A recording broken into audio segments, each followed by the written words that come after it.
is up, everybody? It is your boy, Frill Shocker, the 96 Hedgehog here, with our new draft analysis. We are back with a new draft analysis for you guys here. We are here for the G8DL. We are back for Season 4. Season 1, we made the playoff. Season 2, we were one speed creep away from a championship. And then last season, we just barely, by I think like a few differential points, missed out on playoffs. So we have redemption in mind. We have a championship that we must change and get back into our grasp. If you guys can, hit the like button if you haven't already. Subscribe to join the Phil Shocker crew today because you'll be filling with the king of the crew. So we went into this pick. We were picked 3 out of 8 coaches. And that was not a bad pick. That was not bad. I was able to get a couple things I wanted. There were a few things that were massive snipes. By the way, my man Zach, aka the Weather Gamer, is in this league, so you guys will get Iowa Bros again soon. So be on the lookout for that.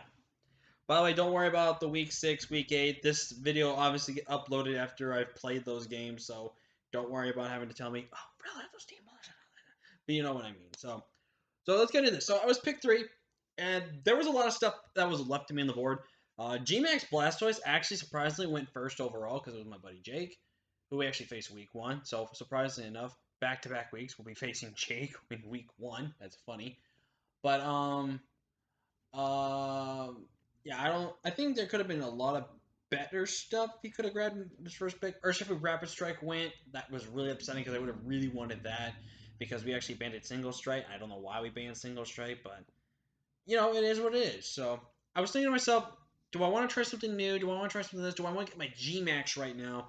Because going into this, I wanted G-Max Cinderace. I know, because if you guys don't remember with G8DL, we're a league that does not use, we only strict rule Pokeballs as our G-Max Mons instead of the, you know, a normal item. So, but looking at this, I was thinking, okay, if I'm going to get G-Max Cinderace, I want to get some of these 1 or 2 mons that are going to be really good powering and could really do well with Cinderace from both offense and defense and mixed for priority standards. So I looked at my tiers, and I've only used this Pokemon really 1 time, and then half of the time in a season of the monotype, which I'm not going to really talk about because let's just say there's bad blood there, so I don't want to talk about it. But I never got to use it in the start of another league. I've used this thing only 1 time, and so with my first pick, I grabbed a Dragapult. Now, Dragapult has been argued to be whether it's a broken Mon in this meta, or if it's a Mon that's kind of like hipster about it, where people can like it, but it sometimes doesn't give you the results, you know? But when it comes down to it, I personally think I've had some great success with Dragapult. I definitely think I've used Dragapult well. I could have reverse swept someone with this thing if I had brought the right ability, but that's okay. But nonetheless, I love Dragapult. Dragapult is just a very great Pokemon. Gave me a massive speed control, so I can speed control guaranteed. I can have Dragon Dance. I can Choice Scarf if I really need to. This thing just generally is a massive hard hitter, and I definitely think it's a very great Pokemon. I definitely think it's one of those Pokemon that I think a lot of people can still not fully prepare for, but it's definitely something that forces Scarfers, it forces this and that. Because I gain speed control, I can run Choice Band, Choice Specs, Life Orb, anything I really want on this thing to guarantee myself speed control. So I definitely love Dragapult. I definitely am looking forward to using it again. Surprisingly, making it back to me in round 2 and sniping Zach again on this, I actually grabbed Mew. Mew we had just not recently, but had just used in PSBA. And it was the first real time I drafted Mew instead of like picking up in a transaction pool and stuff like that. And I went with Mew for the fact that I felt like I used Mew from the first time I had it, which was just from taking over team, and after that one with PSBA. I felt like I really got into control with Mew. I definitely felt like I could have fixed some sets to make Mew even better. I could have probably brought a better set, knowing my hindsights of 2020. But nonetheless, and by 2020 I mean like the vision, not the actual year, even though 2020 has been a shitty year. But nonetheless, I went with, by the way, we're naming this thing Infinite, not because of like any references to Sonic or anything like that, but Mew is literally a Pokemon that is run infinite amount of ways. You can prepare for Mew to come, but you can never prepare what set Mew does. That's a good lesson to learn from my man Zach, is that you can prepare for Mew to come, but you can just never expect what Mew will be, because Mew can just be anything and everything that it is. And I personally am looking forward to having Mew again. I really want to get into just more creative sets with Mew and see what I can do with Mew, you know? So when I was looking at these two, I think that checks dark types, checks ghost types, and I need to start building around some weaknesses to get rid of those. So when I looked at the board, I was kind of surprised this was still a little bit on the board, but not too surprised. And this is where I regret not grabbing Cinderace. I had to grab Cinderace this round, but I felt like this Pokemon was not going to make it back to me. So I grabbed Grimmsnarl, the normal one.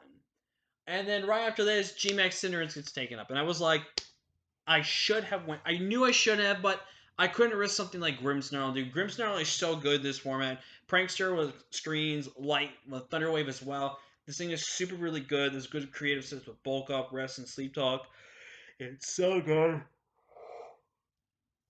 and I really do like it. I only tried regular Grimmsnarl once, and it definitely played a defensive backbone, but I never tried it offensively, and I definitely want to try it offensively as well, because it's just a good Pokemon. I mean, you look at his stats of Nasty Plot also, like, it's such an offensively good Pokemon. Defensively, he doesn't have the great standards to back it up, but I think this Pokemon just in generally is super really good, and I really want to try it again, so.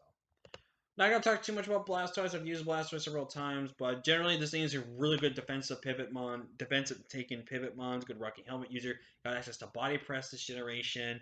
It's also not that bad Choice Scarf and Choice Specs user. It's also a Shell Smash user, so definitely expect some smashing good times. I'm sorry I had to, but yeah. It also gave me a Rapid Spinner, so it gave me ways to remove hazards on my side of the field.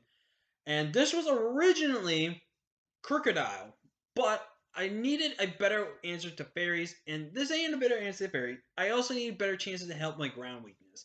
Because you're going to see with the rest of this team, I don't handle ground types that great. So I wanted some guaranteed ground type switches. So the first one I grabbed was Hera, aka Heracross. I have never used Heracross once in my life, but Heracross offers so much for my team. First, it also has Status Absorber, which is with Guts, which is really, really great. Moxie is an impactful move. This thing is just very, very deadly to hit his switch enemies. Plus, if they find out I'm Scarf and not Scarf Moxie or Scarf with Guts, they could be in massive problems because this thing gets access to Facade, I do believe. Yes, it does. Facade, Earth, like Brick Break, Bullet Seed, Bulk Up, Close Combat, Earthquake. Like, there's so much that Heracross does, and offensively, it's super, super good. I'm very excited to try Heracross because Heracross, not only that, it helps get a debuff of Hurricane, where Hurricane, as you're going to see, is going to have maybe 50% accurate in Sun. I picked up a mini Sun team. So I went with Torkoal. Torkoal gave me a miniature Sun team user that I wanted for drought purposes. It gave me good defensive, which is really, really good.